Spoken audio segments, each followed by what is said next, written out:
Totalmente. ¿Y cómo aconsejarías a alguien para que fuese mejorando en este sentido? En el comunicar. Sí, comunicar. Bueno, yo creo que hay un primer paso que es súper importante, que tiene que ver con cómo funciona un proceso de aprendizaje. Hay un psicólogo, el mismo que el de la pirámide, Maslow, que habla de que cualquier procedimiento de aprendizaje tiene 4 fases, 4 apartados, ¿no? Hay una fase que es la incompetencia inconsciente. Eres malo en una cosa y no sabes que eres malo. Luego está la incompetencia consciente. Eres malo, pero ya lo sabes y sabes en qué concretas cosas eres malo. Luego está la competencia consciente, es yo tengo que aplicar técnicas, pero puedo hacerlo y soy bueno cuando lo hago. Y la competencia inconsciente, que es me sale solo. Barack Obama no piensa dónde pone las manitas, o dónde sonríe, o dónde mira cuando habla en público, porque le sale solo porque lo ha hecho 850.000 veces. Entonces yo creo que lo primero es comprender que hablar en público y comunicar con persuasividad es un set de varias cosas. Entender bien cuáles son esas cosas es el primer paso, que en esencia son ser capaz de organizar, estructurar tu mensaje y darle la justificación y detalle necesario y entender cuál es para que el mensaje sea persuasivo desde el punto de vista del fondo.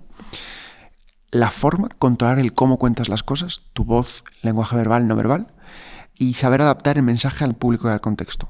A muy grandes rasgos, yo creo que se puede reducir a esas 3 cosas: controlar el cómo, controlar el qué y controlar el a quién. Creo que la clave para empezar a aprender es medirte a ti mismo. En esa teoría de las 4 fases del aprendizaje de la que hablaba, ¿dónde estás? Por ejemplo, a lo mejor eres muy bueno en lenguaje no verbal y entonces a lo mejor tienes que trabajar menos ahí. Pero eres malo en cómo usas la voz, porque hablas muy rápido, porque no se te entiende bien, porque no vocalizas, lo que sea. O a lo mejor no eres muy bueno estructurando discursos, tienes muchas ideas y no las cuentas de forma ordenada.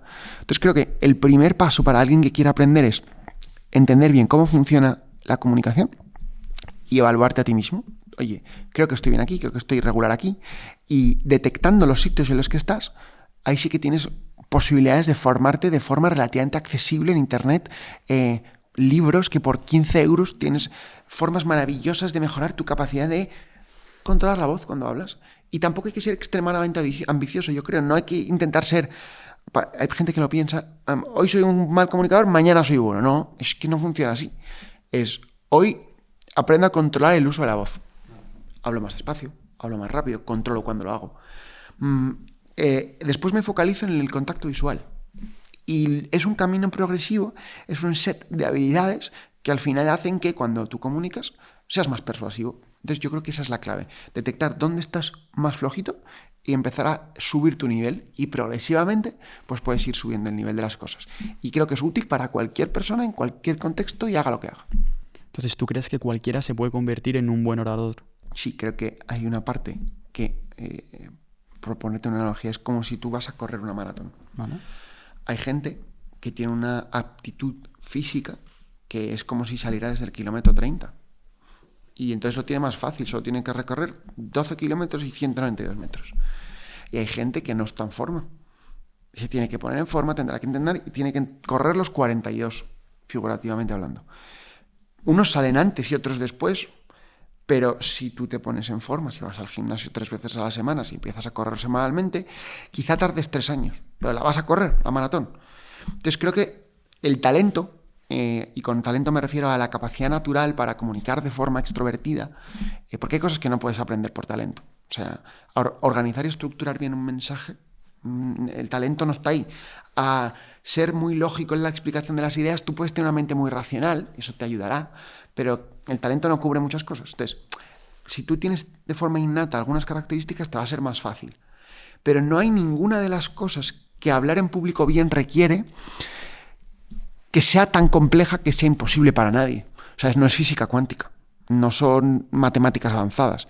Son cosas relativamente sencillas que hay que pensar, que hay que trabajar, que hay que ir interiorizando. Es como tener una caja de herramientas y hay que tenerlas ahí. Hay algunas cosas un pelín más complejas, argumentar, estructurar ideas, ser capaz de refutar ideas de otros.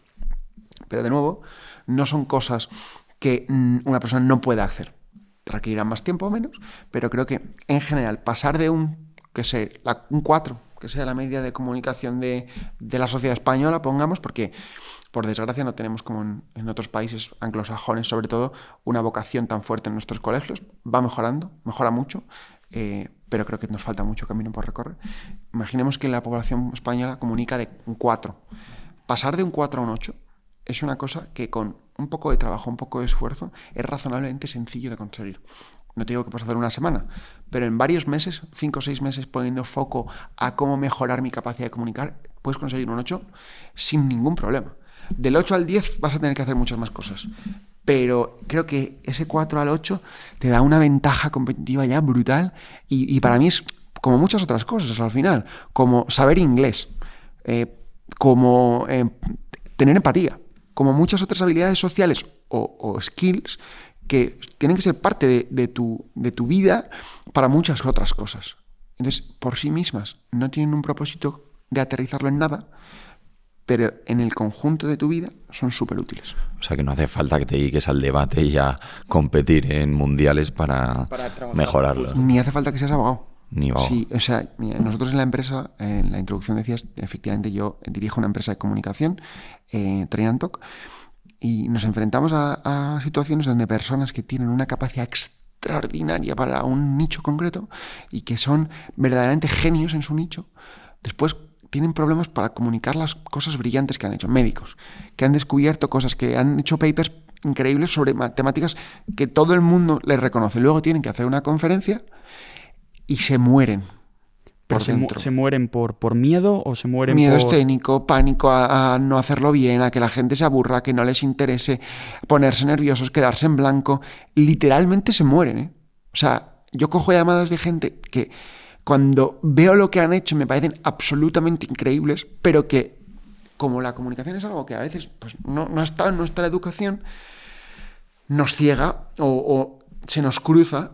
Entonces, ese tipo de personas, o yo me estoy habitualmente en situaciones donde gente que no pensaba que para sí mismo era importante, de repente te das cuenta un día que es parte de nuestro día a día. Y de nuevo, tampoco hay que pensar en lo grande, ¿eh? No hay que pensar en el médico increíble que hace una ponencia. Te hablo del profesor que está en clase dando una clase. Te hablo de la persona que tiene contacto con el público. Hablamos todo el rato. Entonces, eso también es comunicar, no es debatir, no es... Eso también, son parte de ello. Pero la comunicación es nuestro día a día, es nuestra herramienta para hablar con los demás. Y luego al final mencionabas hace un momento que es una habilidad que tú desarrollas como tantas otras que puedes desarrollar y quizás lo que te hace fuerte esa ventaja competitiva la consigues cuando acumulas habilidades. Porque a lo mejor hay mucha gente que puede saber de marketing, pero no hay tanta gente que sepa de marketing y sepa comunicarlo con convicción. O gente que sabe mucho de derecho, pero luego no es capaz de transmitir, ¿no? Entonces, cuando acumulas esas ideas, yo creo que se multiplican unas con otras. Sí, yo creo que es un catalizador, totalmente. Y te digo, la comunicación en el vacío, ser un buen orador en el vacío, no sirve de nada. Tienes que comunicar algo, tienes que tener algo detrás. Y de hecho, la gente que habla bien, pero su contenido es insustancial, pues genera esa impresión también. Pues es un poco la charlatán. artificialidad, Artificialidad, ¿no? Efectivamente. Que no hay sustento, que no hay fondo. Entonces, efectivamente, yo creo que la comunicación persuasiva no es un medio en sí mismo. Para nada. Yo no le diría a nadie, tú tienes que ser comunicador. No. Es una herramienta que creo que sirve de forma muy transversal en la vida para ayudarte a llegar un paso más allá con tus ideas, con lo que tú quieras, da igual a lo que te dediques. Entonces, por eso, efectivamente, creo que es una muy buena explicación, es un catalizador de tus habilidades y de las cosas que tú hagas en general.